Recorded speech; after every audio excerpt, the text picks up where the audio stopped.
Ya.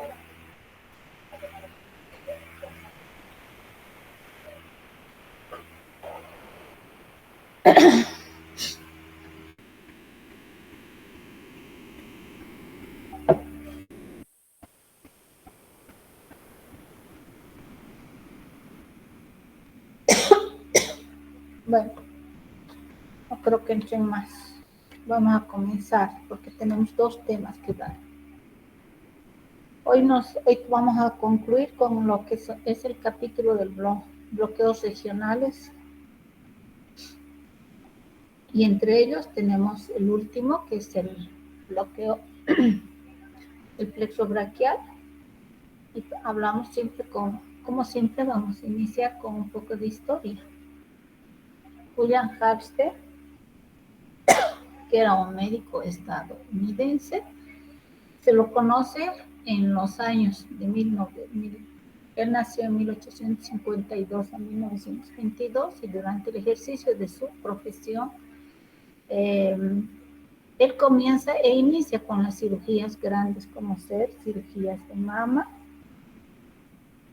sobre todo para el cáncer de mama, cirugías de tiroides, paratiroides, etc., por lo cual se conoce como el padre de la revolución quirúrgica. Asimismo, este va a administrar la cocaína a nivel de la región cervical, lateral, ¿no? A nivel del plexo braquial, a raíz de que este se encontraba enmarañado por una cicatriz, por tejido cicatrizal en un niño. Entonces, observa que al haber administrado o inyectado cocaína a este nivel, hay una inhibición o un bloqueo de todo el brazo, ¿no? Entonces, así va demostrando él que esta vía es buena para cualquier tipo de cirugías del miembro superior. Posteriormente, Hilches y Kulenka van a incursionar el mismo bloqueo a nivel del plexo braquial por las vías perivascular y percutánea para cirugías de brazo y antebrazo. Posteriormente, Winnie, quien se acredita la vía interescalénica, también actualmente esta técnica bastante utilizada en nuestro medio. Para las técnicas regionales, siempre voy a ser un poco muy incisiva, la importancia de conocer la anatomía. Y como un preámbulo o introducción, vamos a indicar que el bloqueo regional periférico selectivo no afecta las funciones vitales del paciente, vale decir que el paciente siempre va a estar consciente. Dentro de la anatomía y la formación del plexo braquial, indicamos que se forma desde la raíz de C5 hasta T1. La unión de las raíces espinales de C5 y C6 van a formar primero el tronco superior, el tronco medio y tronco inferior. ¿no? O sea, estas raíces van a dar lugar a los troncos primarios o patrones, ¿no? Entonces, 5 y C6, el tronco superior, C7 aislado simplemente va a dar al tronco medio y C8 y T1 van a dar al tronco inferior. Estos a su vez van a dividirse en seis divisiones, 3 anteriores, ¿no? 1, 2 y 3 anteriores y 3 posteriores. Estas finalmente, cuando ya van a emerger por debajo de la clavícula, se van a dividir o van a formar los fascículos, lateral o externo, el posterior y el medial o interno.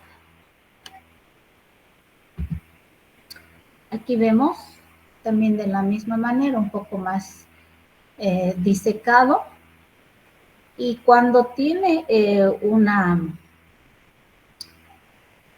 una aferencia o rama de C4, se va a llamar plexo prefijado. Así también, si tuviera una aferencia de T2, se llamaría plexo postfijado. Pero en ninguno de los casos puede ser a los dos, solo puede ocurrir uno, el C4 o T2. ¿No? Aquí vemos tronco superior, medio, inferior, las divisiones y los fascículos o cordones que van a dar lugar a 5 nervios principales, que es el músculo cutáneo, el nervio axilar, el radial, el nervio mediano y el nervio cubital o ulnar, que dicen algunos otros autores. Aquí vemos lo que habíamos indicado, tras la formación del plexo braquial, cuando estos se van a apoyar sobre la primera costilla, se van a formar las divisiones, ¿no? Y una vez que salen o emergen por debajo de la clavícula, van a ser los cordones o fascículos. Aquí de manera ya más esquemática, ¿no? Cuando se hace una disección, me imagino que ustedes han debido en anatomía hacer las disecciones de las diferentes regiones del cuerpo, ¿no? Entonces así es que se tendría que ver, ¿no? Aquí tenemos el nervio músculo cutáneo, el radial, el mediano y el cubital. El axilar no se puede, no se ve generalmente porque es el que va a inervar la parte superior del hombro. Aquí también la disección y cómo con esta técnica se hacen las diferentes cirugías y los abordajes de acuerdo al tipo de fractura o lesión que pueda tener el paciente. La inervación cutánea. Aquí vemos el nervio mediano, ¿no? Inervación cutánea, es decir, de la piel. El nervio cubital. ¿Dónde tenemos el nervio cubital? Está aquí. ¿Están viendo, jóvenes? ¿No? Están en diferentes colores. Ustedes van a estar viendo de manera más ampliada. El nervio radial, que bueno, aquí no está no está identificado, pero es aquí a nivel del hombro, ¿no? Prácticamente el músculo deltoides. Luego tenemos el músculo cutáneo, a veces se puede complementar porque generalmente, como han visto, está aislado. A ver, ¿dónde está? El músculo cutáneo en realidad es un nervio, casi uno de los primeros superiores, que a veces queda aislado y con la técnica, sobre todo con las otras técnicas intraclavicular o axilar, no conseguimos bloquear este nervio.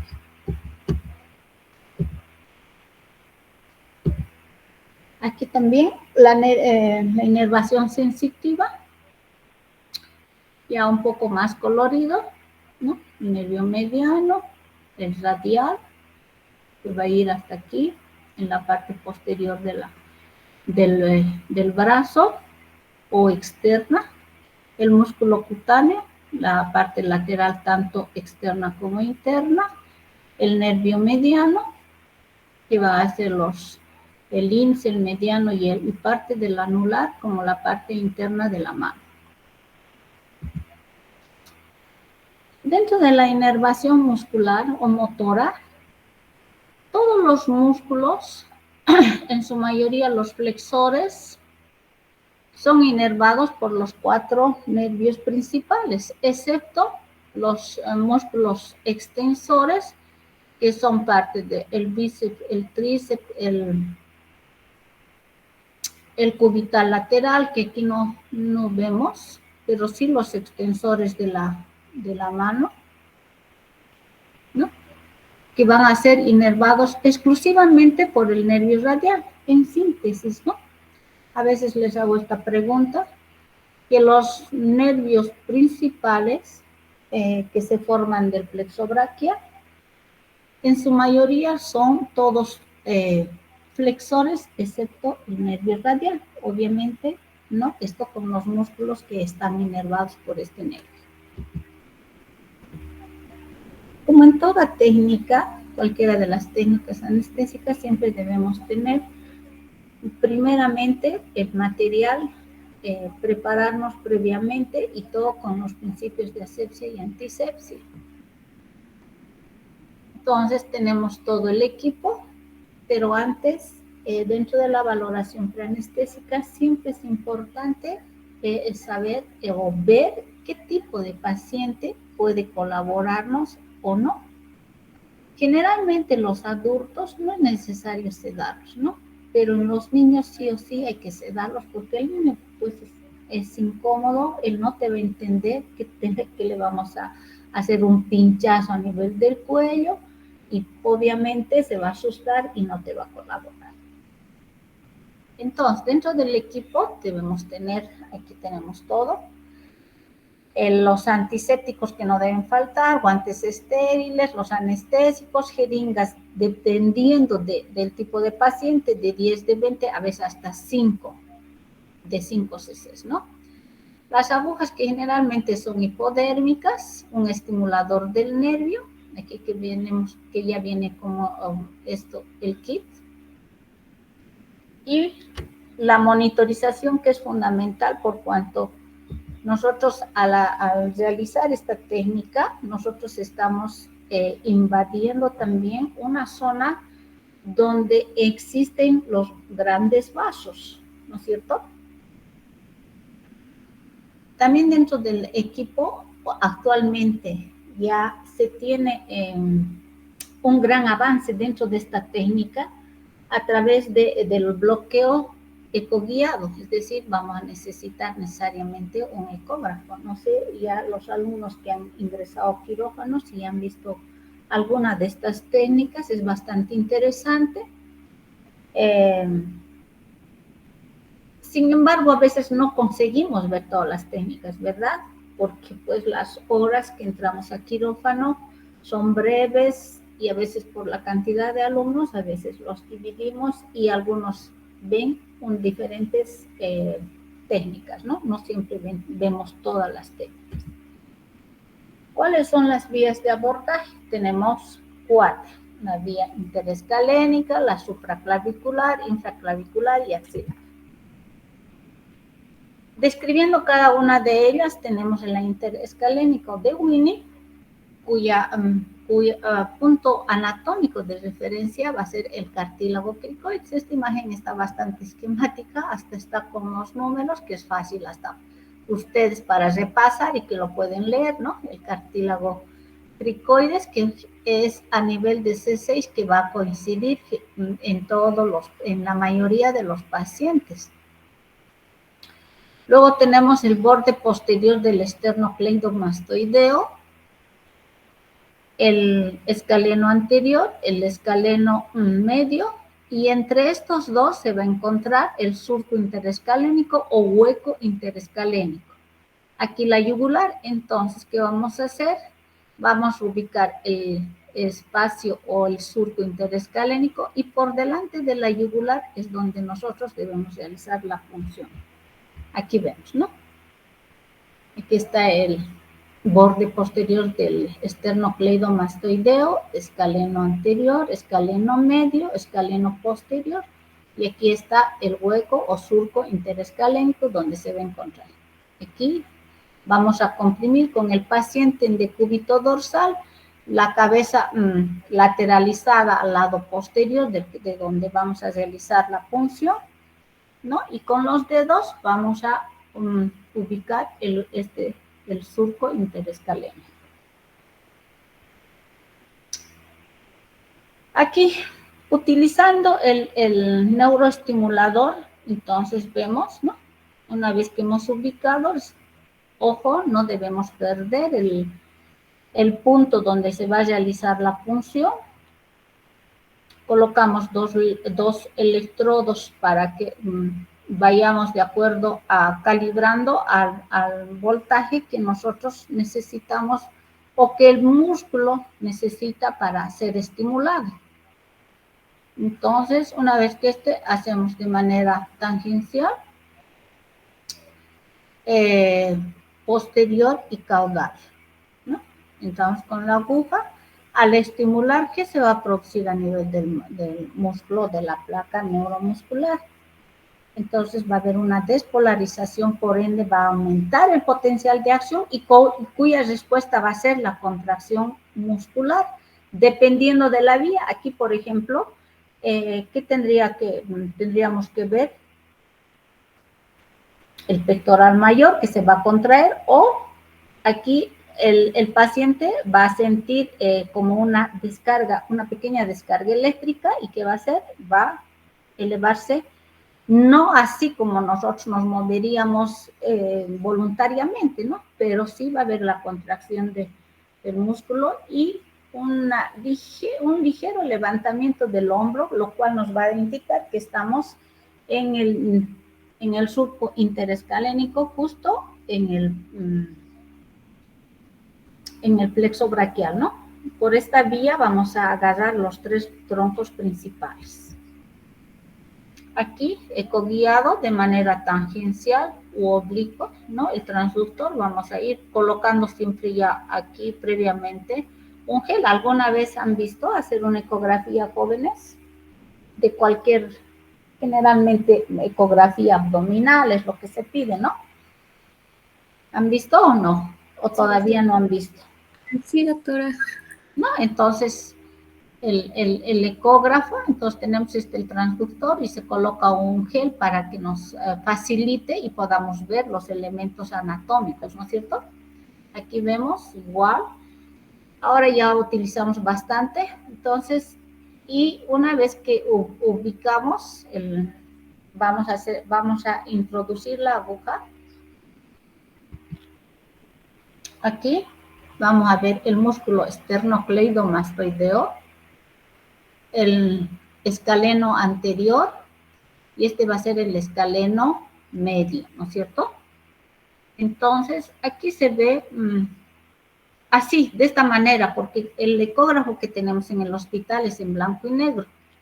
Jóvenes, si se va a cortar un poco, está fallando en mi internet, no se van a salir, yo voy a volver a ingresar. Bueno, entonces tenemos aquí los 3 troncos principales, y algunos autores indican que se ve como que se asemeja a un semáforo, ¿no es cierto? El semáforo igual tiene 3 focos, ¿no es cierto? Entonces aquí superior, medio e inferior, ¿no? Aquí vemos que en la parte, cuando el ecógrafo es colorido, podemos conseguir ver así los músculos. No vamos a ver con la intensidad de este color, pero sí se va a distinguir del nervio y de los vasos, el músculo que van a ser, digamos, nuestra guía para nosotros poder identificar el plexo braquial, ¿no? Aquí vemos el escaleno anterior, tronco superior, medio e inferior. Cuando se hace, aquí también tenemos, ¿no? Este sería el escaleno anterior, aquí el medio, y aquí los estos, ¿no? Este vendría a ser superior, medio e inferior.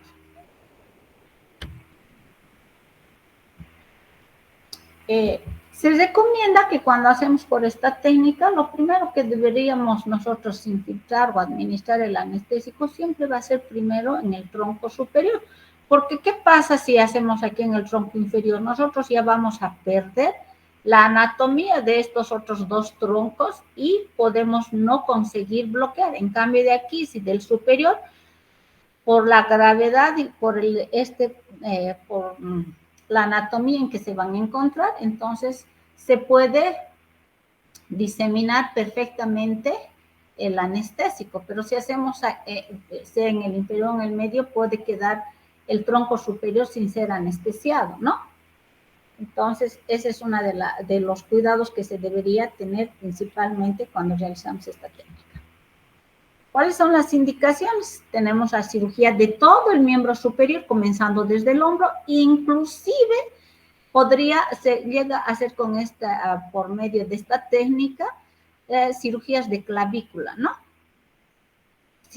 Cirugía de codo, brazo y antebrazo, mano, para reducir las luxaciones, sobre todo cuando son luxaciones cerradas, o analgesia en caso de fractura. ¿Cuáles serían las contraindicaciones? Las relativas y tenemos absolutas. Dentro de las absolutas siempre remarco con mayúscula el rechazo del paciente, aquel que no quiera hacer por temor a que se lesione peor su brazo o quede imposibilitado, porque todos pues utilizamos los brazos, las manos para hacer cualquier cosa, sea independiente de cualquier profesión, ¿no es cierto, jóvenes? Entonces hay que respetar eso.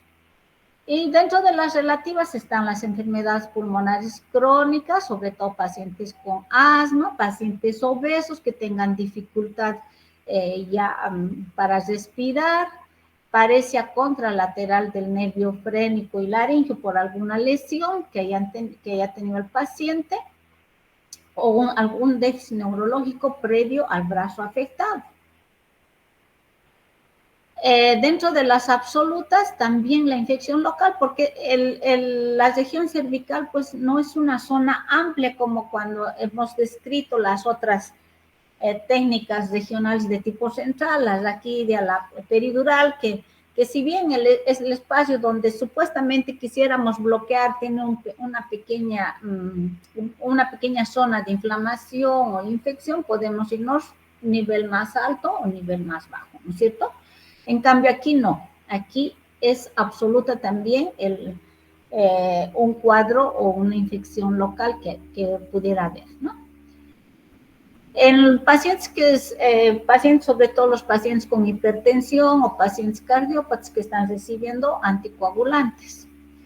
Alergia probada al anestésico local es muy raro, ¿no? Si no, nadie sería anestesiado por ninguna de estas técnicas regionales, ¿no?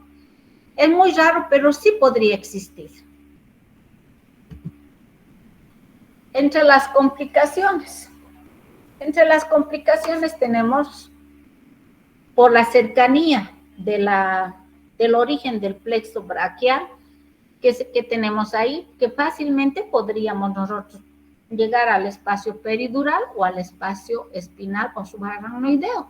Y eso sí sería grave porque la muerte sería inminente del paciente. Los hematomas también, porque aquí se encuentra el paquete vasculonervioso del cuello, donde se encuentran vasos importantes y de un calibre relativamente mediano, ¿no es cierto? Como es la carótida, la yugular, etc. Luego, el síndrome de Claude-Bernard-Horner, que se caracteriza por una miosis pupilar del lado que se realiza el bloqueo y una ptosis palpebral. ¿De dónde se origina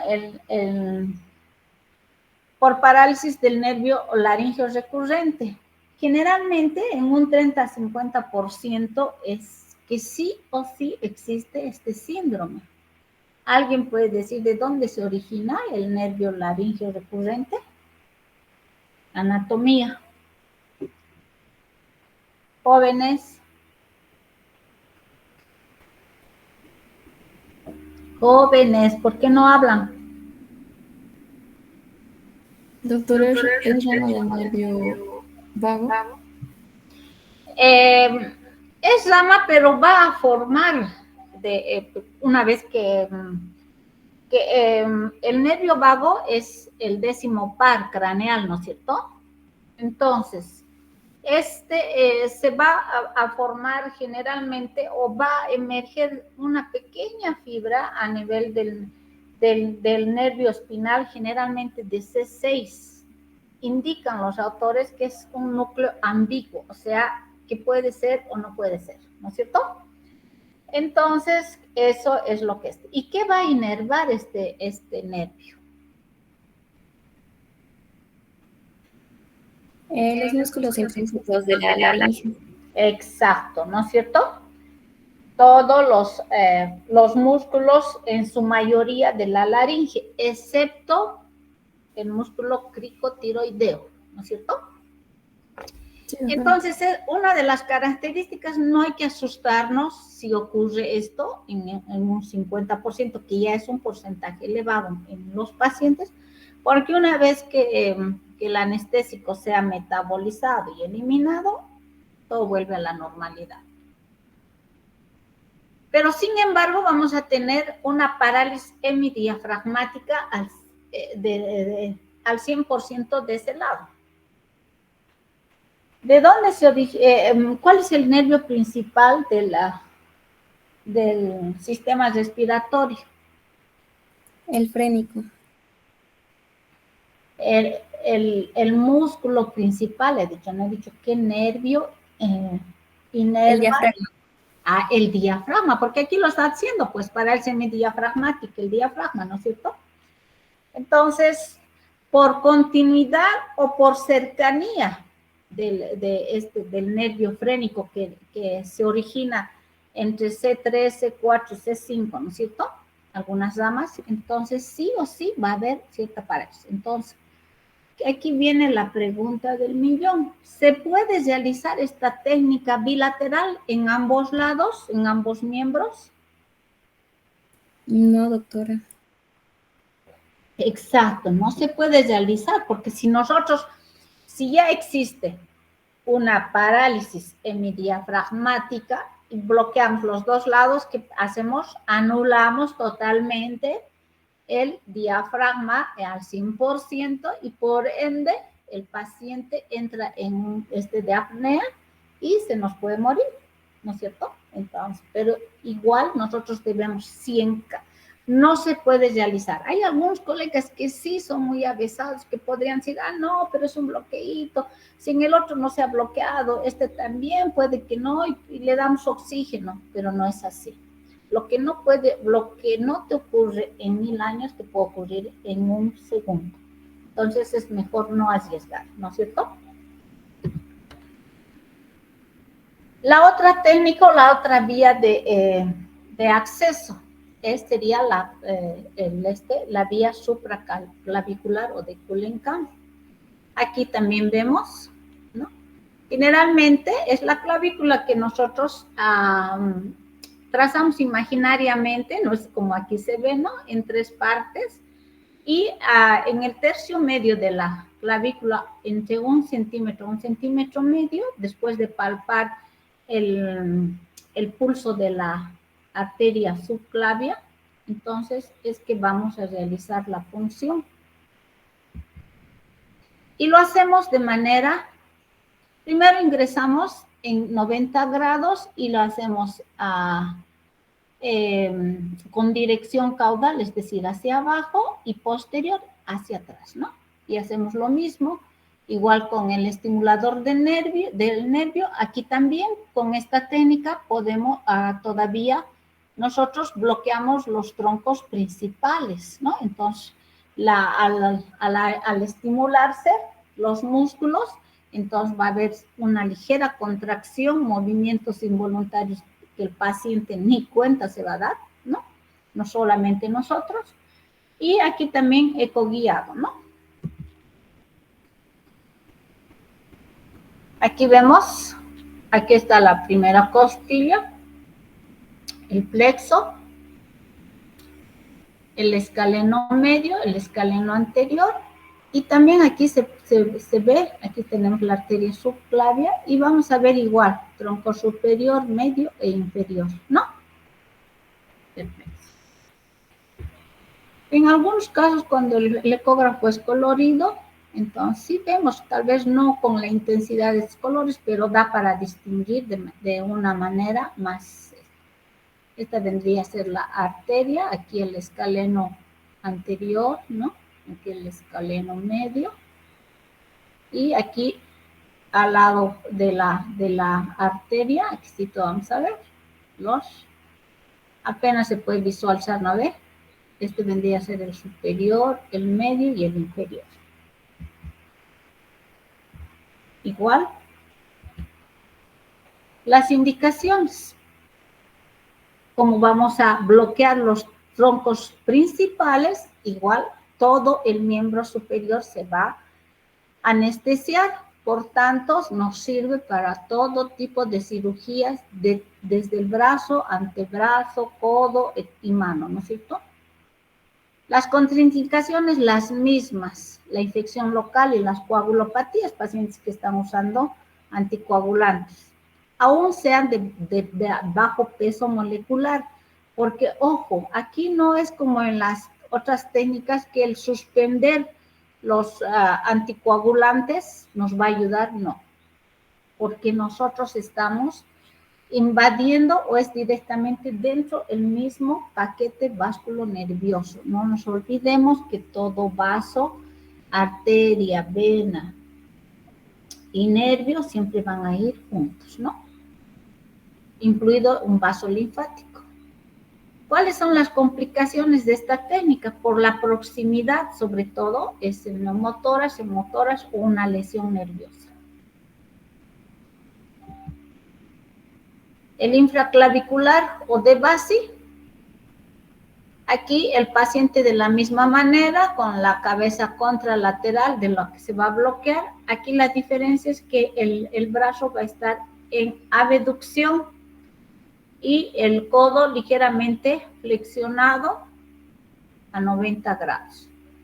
Y vamos a localizarnos que aquí ya hay una disección. En esta, lo más importante es la apófisis coracoides. ¿A qué hueso corresponde la apófisis coracoides, jóvenes? A la clavícula. No. ¿Cómo? A la escápula. Escápula, muy bien. Entonces, eso, nosotros vamos a movimentar el hombro y ahí vamos a poder, sobre todo en pacientes que son más delgados, sí podemos ver a ese nivel de la articulación. Un poquito, no es como aquí nos está mostrando aquí esquemáticamente la figura, pero sí con la práctica uno consigue palpar para hacer esta técnica. Entonces, aquí vemos, ¿no? Que está a unos 2 centímetros más o menos de la apófisis coracoides a 2 centímetros por debajo de la clavícula, ¿no? Hacemos igual, entramos en 90 grados, vamos a dirigir nuestra hacia en dirección caudal y hacia atrás. Todas estas, en su mayoría, siguen el mismo trayecto con a la dirección de la aguja. Aquí eco guiado. Pero como ya sale, como al emerger debajo de la clavícula, hemos dicho que ya las divisiones se convierten en fascículos o cordones, entonces ya no se impregna del anestésico todo el plexo braquial. Por eso, en este tipo de técnica ya no se utiliza muy frecuentemente, ¿no? O sea, porque el bloqueo queda parcialmente, porque no conseguimos bloquear todo el brazo, pero sí es útil. Aquí también vemos la guiada y que solamente el cordón lateral o externo, ¿no es cierto? Y muy poco que podríamos ver el cordón o que podría impregnarse del anestésico, el cordón medial o que está más atrás o internamente, ¿no? Entonces, ¿cuáles serían las indicaciones? El tercio distal del brazo, antebrazo, codo y mano. Entonces, tal vez con esta técnica, si realizamos, tendríamos que complementar con la otra vía que ya les voy a explicar, que es más de complementación. Dentro de las contraindicaciones, lo mismo, infecciones, coagulopatía negativa del paciente. Ojo, que con esta técnica, el riesgo de nosotros de lesionar en el lado izquierdo hay un elemento anatómico muy importante que tenemos. ¿Cuál es, jóvenes?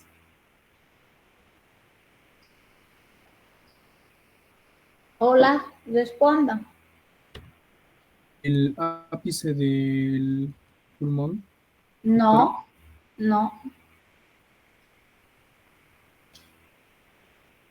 Jóvenes, aplíquense un poquito más, porque la materia, la medicina, van avanzándose las materias de acuerdo a la importancia para no irnos olvidando, porque siempre lo primero es lo primero. ¿Qué elemento anatómico? ¿Qué? ¿El conducto torácico? Eso. Generalmente tenemos dos pares de todo, ¿no ve? Excepto el conducto torácico que se encuentra solamente en el lado izquierdo. ¿Y qué se drena en el conducto torácico? La linfa. La linfa, ¿no es cierto? Y es un líquido que difícilmente es reabsorbido. Cuando tú lesionas una vena, una arteria, sale la sangre, el vaso se contrae, se retrae y forma el tapón, y la sangre que ha salido se va a reabsorber, cosa que no sucede con la linfa, ¿no? Entonces, por eso hay que tener mucho cuidado con esta técnica, y también cuando se coloca una vía central, porque si no consiguen ir por las yugulares, por la parte superior o supra, a veces tienen que ir por la vía infraclavicular, y para eso hay que tener bastante práctica. Y siempre de primera instancia, cuando se coloca una vía central, se elige el lado derecho, por esta complicación que podría ocurrir, ¿no? Que es el quilotórax. Y obviamente la toxicidad por el anestésico local, en todos los casos que sí se puede dar, dependiendo de la dosis y del volumen que nosotros administremos. Y por último, el bloqueo axilar. Este generalmente es más utilizado en niños. ¿Por qué, jóvenes, en niños? ¿Tienen idea? ¿O algo podrían decirme por qué? ¿Hola? No, parece menos doloroso. ¿Qué? Parece menos doloroso, no sé, doctora. Ya, pero habla con seriedad, no te rías, porque si tú te vas a reír al decirle a tu paciente, usted parece que está con neumonía y se va a morir mañana, ¿qué va a pensar el paciente? Que tú no eres una persona seria. Aquí estamos hablando sobre conocimientos. No tengan miedo de equivocarse, si se les va a corregir. ¿Me dejo entender? Sí, doctora. Ya, entonces. No, es que en el niño, precisamente, sobre todo los más pequeñitos, menos de un año, peor los recién nacidos, ¿qué pasa? El cuellito es más corto, tiene más grasa, es más gordito, y probablemente los elementos anatómicos sean de más, tengamos mayor dificultad para nosotros hacer asertivamente, sobre todo las otras vías. Entonces, no es que sea más doloroso, porque al niño les he dicho al inicio que para realizar la técnica dentro de la valoración preanestésica, que vemos la condición del paciente si nos va a colaborar, y en los niños obviamente que no nos van a colaborar, lo cual amerita sí o sí hacerles una sedación imprescindible, ¿no es cierto? Y el niño tampoco nos vamos a ver si el niño nos va a decir que está sintiendo un dolor, algo. Entonces, esa es de las razones por las que, porque imagínense si lesionamos uno de los vasos, la arteria o la vena, para los niños menores, la salida de un cc, 2 cc puede comprimir y hacerse puede formarse un hematoma, comprimir, y nosotros empeoramos el cuadro del paciente, ¿no? Del niño. Sin embargo, esta técnica, cuando realizamos, es muy importante, una vez que localizamos la arteria radial, axilar, la arteria axilar, podemos hacer de 3 maneras o modalidades. Perivascular puede ser superior o inferior. o sea, por encima o por debajo de la arteria, una vez que palpamos el pulso. Otra puede ser transarterial, es decir, perforando la arteria, ¿no? Para hacer esta técnica. O a través de las parestesias que el paciente adulto nos indica, ¿no? Entonces, si hacemos una infraclavicular, pero tiene que operarse del húmero, entonces probablemente no vamos a alcanzar a bloquear los 5 nervios o los troncos principales. Entonces debemos complementar con esta técnica. O pues, simplemente para cirugías de mano, que sí es muy efectiva porque vamos a conseguir bloquear los nervios que inervan sobre todo la mano, ¿no?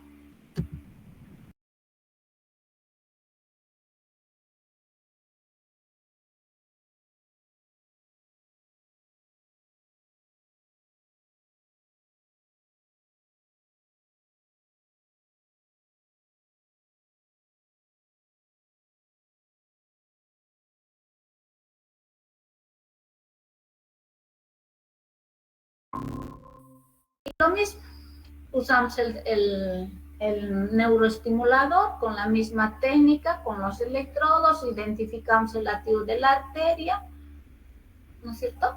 Y hacemos la punción debida. Aquí vemos que solamente es, aquí ¿qué nervio faltaría? Aquí tenemos el nervio ulnar o cubital, el radial, el nervio mediano y el músculo cutáneo. ¿Qué nervio nos faltaría? Jóvenes.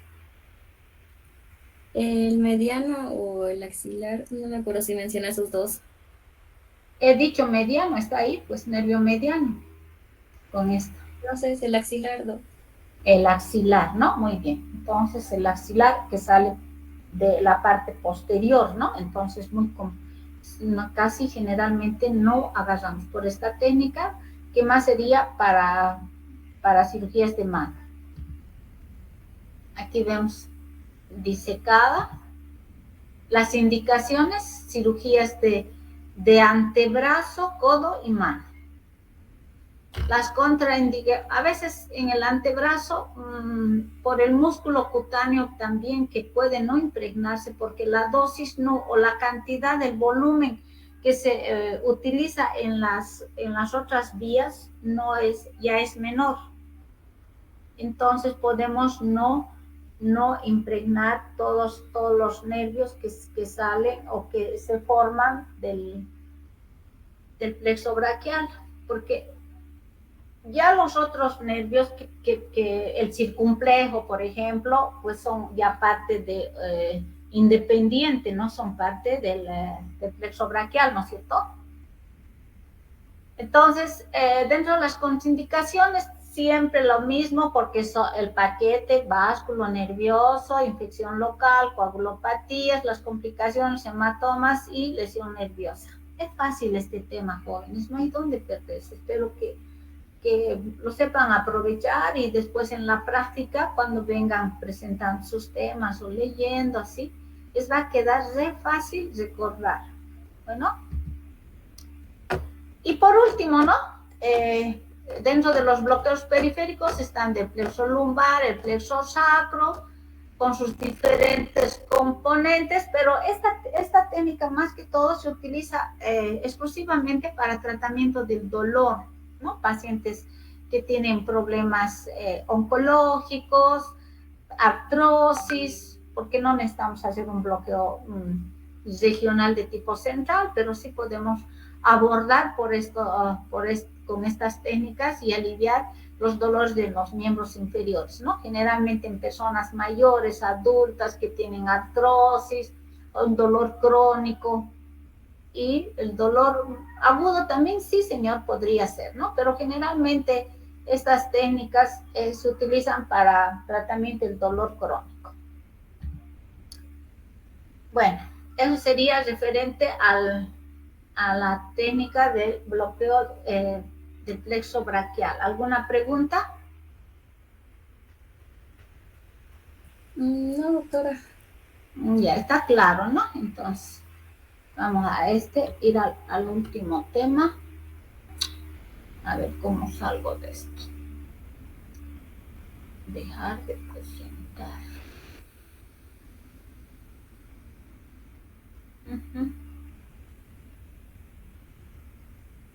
Un ratito voy a salir para volver a entrar, ¿ya, jóvenes?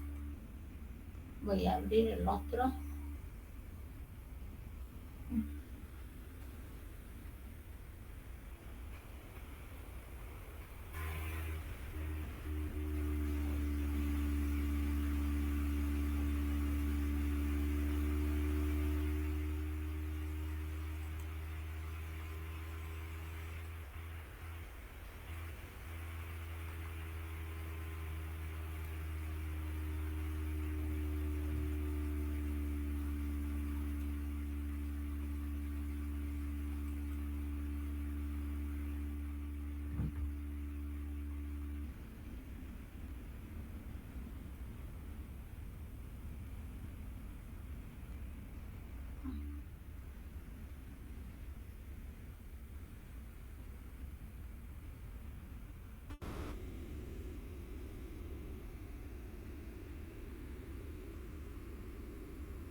¿Se ven, jóvenes?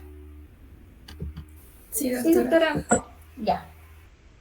Entonces, para estas técnicas regionales es imprescindible el uso de los anestésicos locales. Yo les voy a dar el tema de manera bien simple y sencilla, porque ustedes también lo van a llevar esto en farmacología ya con mayor detalle, pero aquí lo más importante es que yo les nombre el tipo de anestésicos locales que se utilizan para estas técnicas regionales. Bueno, entonces, las técnicas regionales dependen exclusivamente de un grupo de fármacos llamados anestésicos locales. Sus presentaciones varían, ¿no? Dependiendo de los anestésicos, pueden venir en ampollas de vidrio, en ampollas así ya de plástico o en frascos. ¿Cuál va a ser la función de estos anestésicos locales? La pérdida transitoria de las funciones sensoriales, motoras y autonómicas en una determinada región del cuerpo. Ojo, ¿no? No es en todo. Entonces, van a bloquear también, al igual que de manera reversible, porque una vez que todos los anestésicos o cualquier droga tiene un mecanismo de acción, un inicio, una duración y una eliminación, ¿no es cierto? Entonces, los anestésicos también no son la excepción. Entonces, estos van a bloquear reversiblemente la conducción del impulso nervioso, proporcionando anestesia y analgesia postquirúrgica. Son drogas que también se utilizan como antiarrítmicas porque son estabilizadores de la membrana. Y en algunos casos utilizamos para disminuir el reflejo ante la laringoscopía, que nos ayuda bastante durante la intubación. ¿Cómo se van a clasificar estos? En aminoéster, en dos grupos grandes, ¿no? Dos familias, aminoésteres y aminoaminas. ¿Qué son los aminoésteres? Estos ya, en realidad, ya están en desuso, no porque sean malos, sino por los efectos secundarios que son más, que repercuten más en relación a las aminoaminas. Estas van a tener, como su nombre dice, una cadena intermedia que va a formar una unión éster entre el grupo aromático y un amino. La desventaja es que tienen menor duración, duran menos, pero sin embargo tienen más efectos secundarios, entre ellos los alérgicos, ¿no?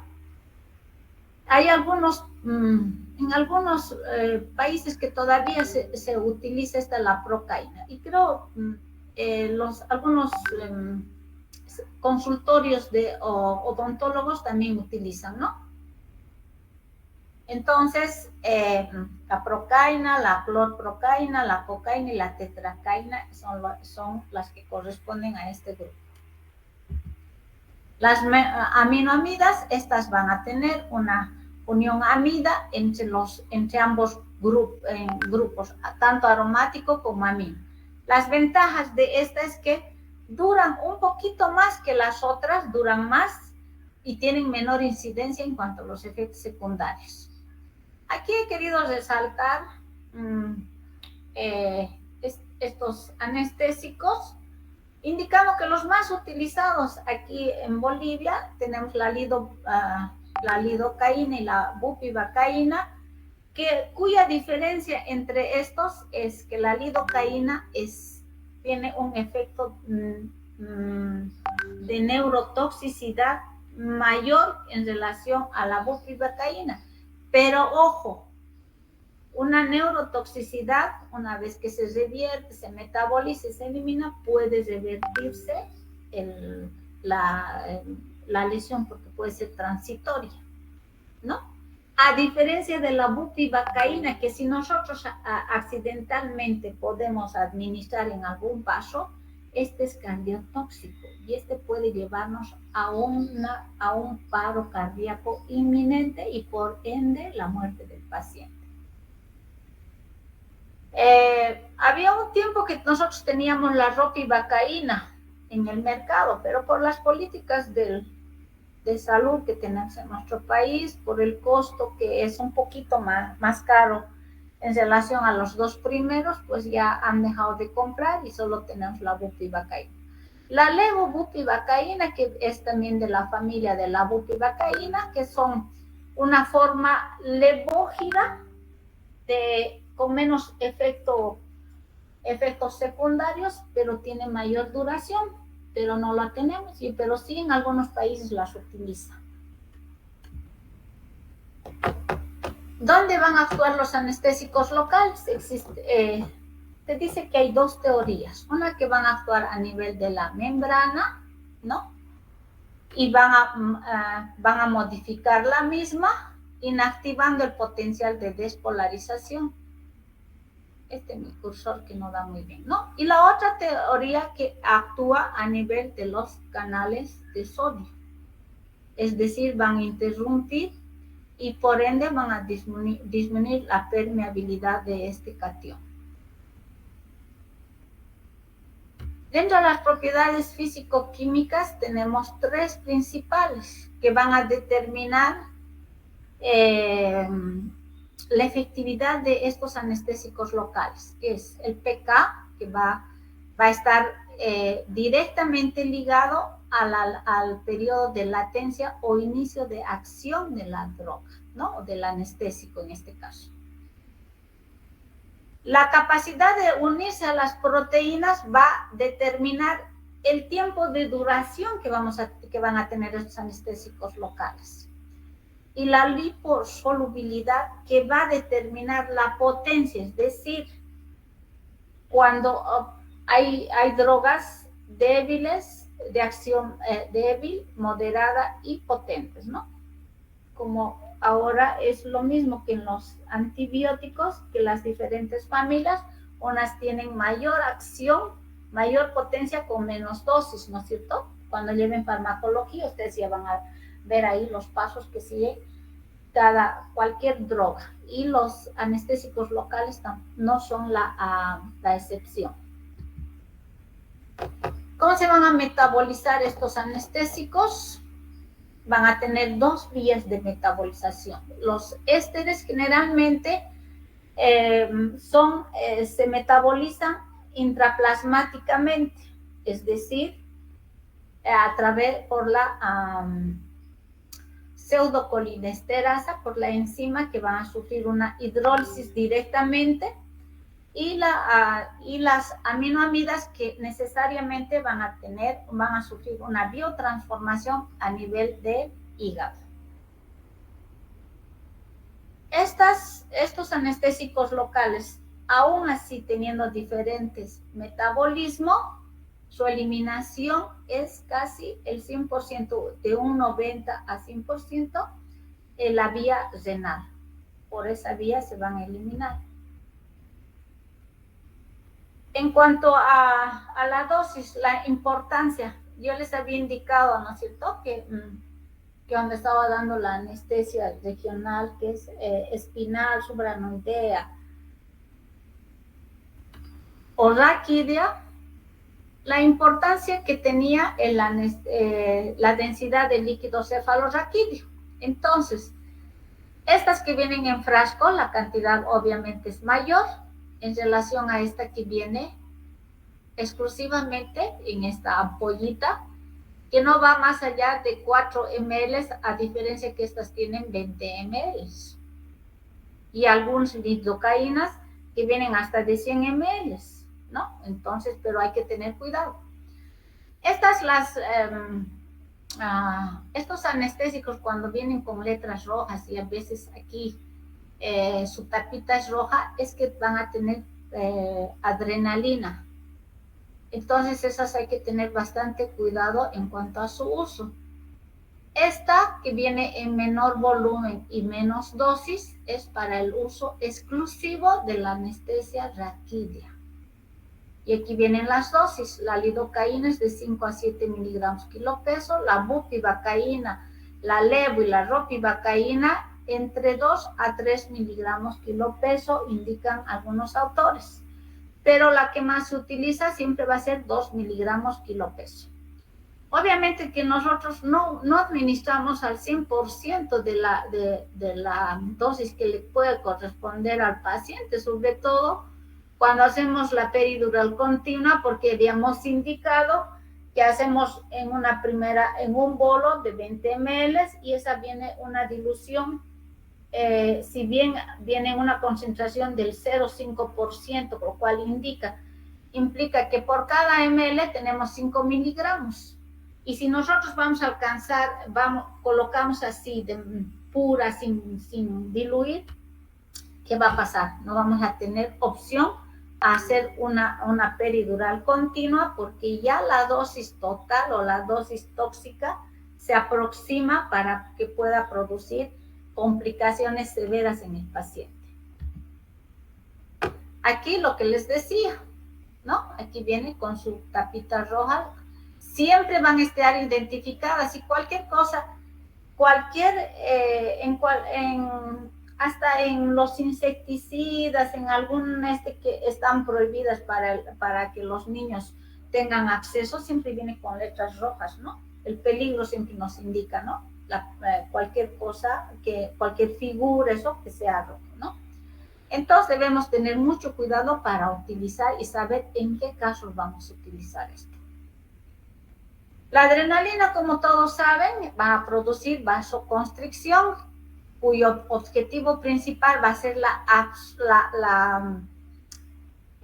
retrasar o hacer más lenta. Si por algún caso perforáramos algún vaso accidentalmente, ¿qué pasa?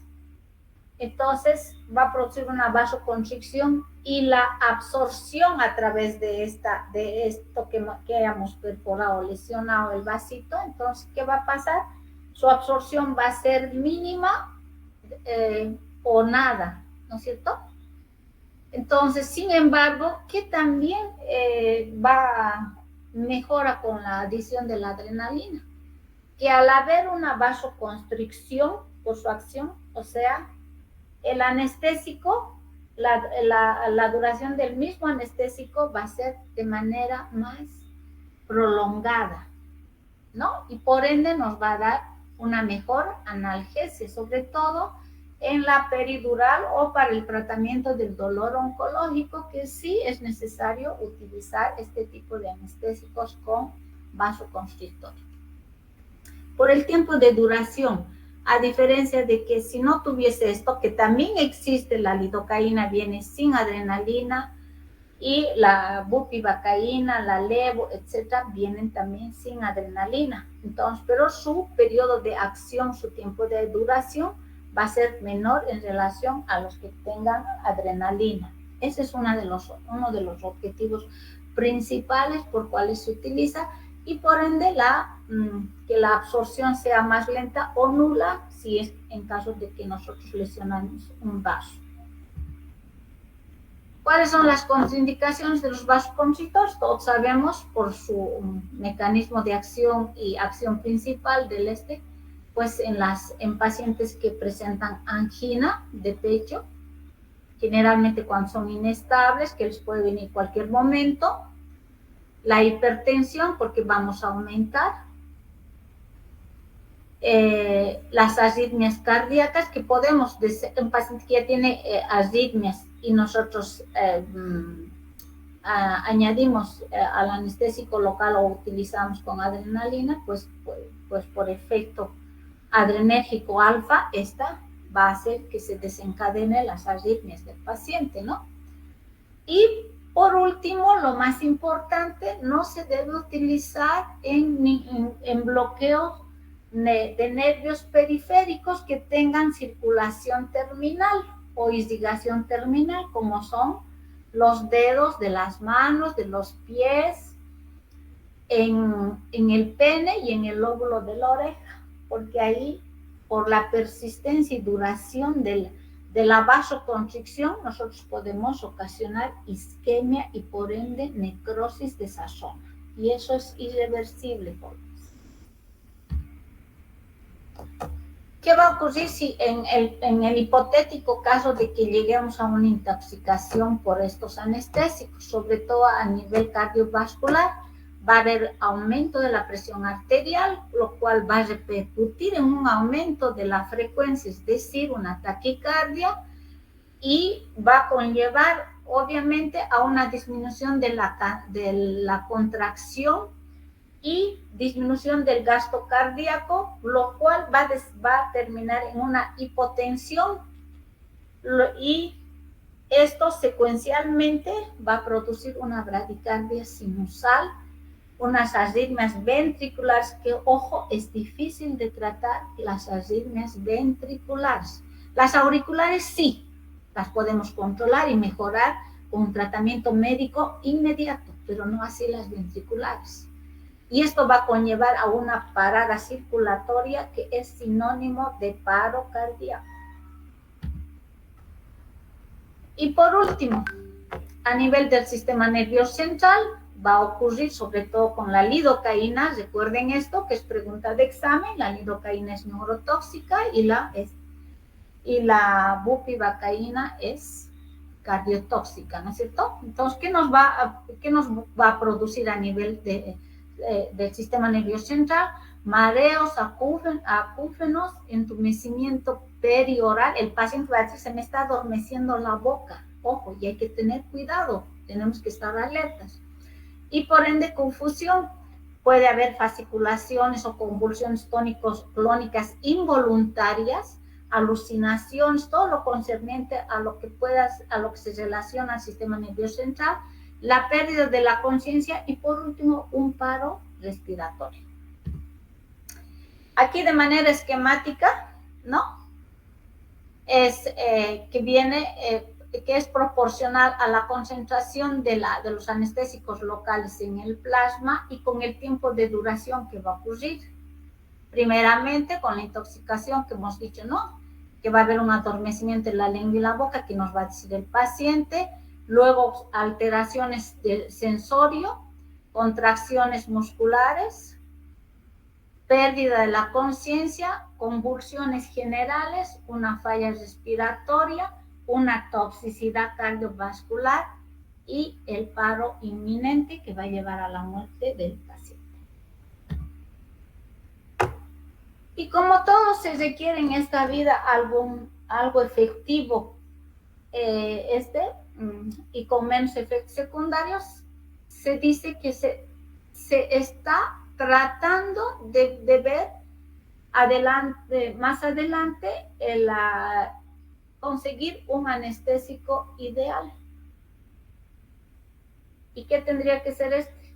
Que no sea irritante de manera local cuando nosotros administremos o inyectemos, que no produzca lesiones irreversibles a nivel del sistema nervioso central, que su toxicidad sistémica sea baja o mínima, que produzca que tenga un efecto de acción rápido, casi inmediato, y que tenga una duración mayor, más prolongada, pero no excesiva, ojo. Si llegara algún día a que el anestésico o cualquier droga llegue con todo lo enunciado, probablemente, ¿no? Ustedes quizás lo van a ver y nosotros, hasta el momento, no hay todavía una droga ideal. Y eso sería todo, jóvenes. ¿Alguna pregunta? Ninguna, doctora. Creo que los temas los he tratado de dar de manera bien simple y concreta para cada uno de ustedes. Y bueno, si no hay más preguntas, pues entonces... Doctora, tengo una cuando se trata de bloquear el plexo sacro de la anterior presentación. ¿En qué nervio qué nervio se tiene que bloquear específicamente? Buena pregunta, pero ya les he mostrado ahí cuáles son los nervios provenientes. Eso lo tienes que repasar tú, porque si te lo digo te vas a olvidar igual. Está bien, doctora. No, pero y creo que lo más importante es que sobre la base que se les ha dado, jóvenes, ustedes si le dan una leída, una repasada, sobre todo quienes van a ser mis alumnos, yo les aseguro que no van a olvidarse, porque es fácil repetirles, ¿no es cierto? Y decirles, y que luego ustedes se olviden, ¿no? Sí, doctora. ¿O no? ¿Estamos de acuerdo? Sí, doctora. Ya. Cualquier duda con mis alumnos, pues estamos ahí para que puedan salir y vengan estudiando, por favor. Y los alumnos mis alumnos de los diferentes grupos, por favor, pues tienen que comunicarse unos días antes, porque la coordinación no es fácil y simple, porque aún estamos en algunos centros con exigencias y estado de emergencia, ¿ya? ¿Hola? Está bien, doctora. Ya. Eso sería todo, jóvenes. Suerte y vayan adelante todos, ¿ya? Gracias, doctora. Chao, chao.